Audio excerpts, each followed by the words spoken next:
We start with the news breaking that Germany's most senior cleric has offered his resignation to Pope Francis. Munich's Cardinal Reinhard Marx said that he wanted to share responsibility for what he called the catastrophe of sexual abuse by members of the Catholic Church. Marx has long been a leading voice in the call for church reforms. Those calls have been growing louder as sex abuse investigations revealed a decades-long cover-up by the clergy. Let's get more on this developing story with our religious affairs correspondent, Martin Gach. Martin, give us some background. Why this letter and why now?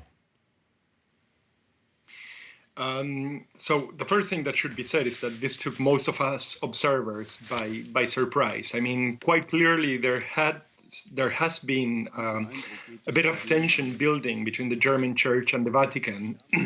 And I think at the core of the discussion is really the pace of reform and the pace of movement in terms of investigating sexual abuse cases and reforming the Church, not just so that past crimes will be addressed, but also in terms of preventing future crimes. The German Church became really a trailblazer in terms of dealing with the scandal, whereas the Vatican, understandably so to some degree, because obviously it's a much, much larger institution, which has a lot more provinces with a lot more conservative spaces, was much heavier and much slower.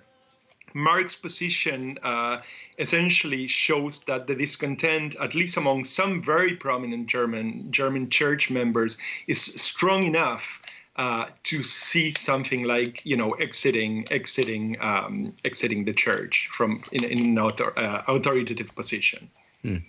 The Catholic Church is facing a dead end. That's a direct quote from the Cardinal's letter.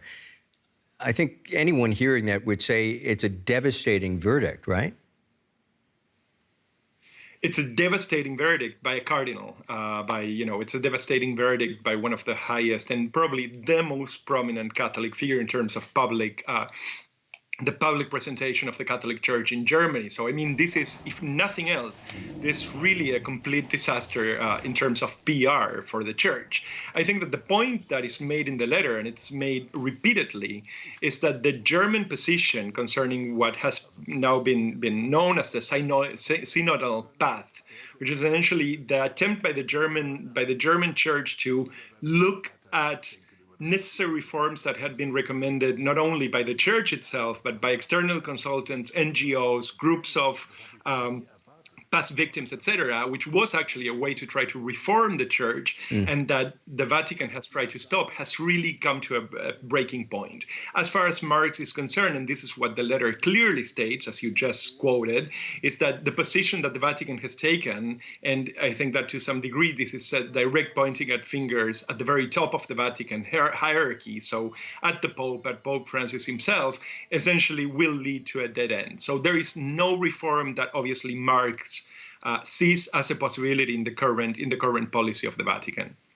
Martin, very quickly in the 30 seconds we have left, how big a deal is this? In other words, how important a figure is Cardinal Marx in Germany and in the hierarchy of the Catholic Church itself?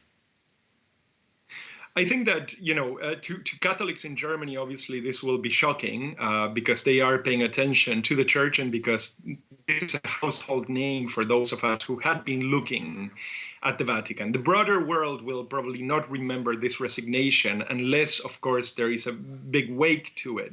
But there is absolutely no doubt that this must have sent shockwaves through the Vatican and the political machine, because this really could be the beginning of a much larger migration from the Church, from the German Church, or perhaps the European Church.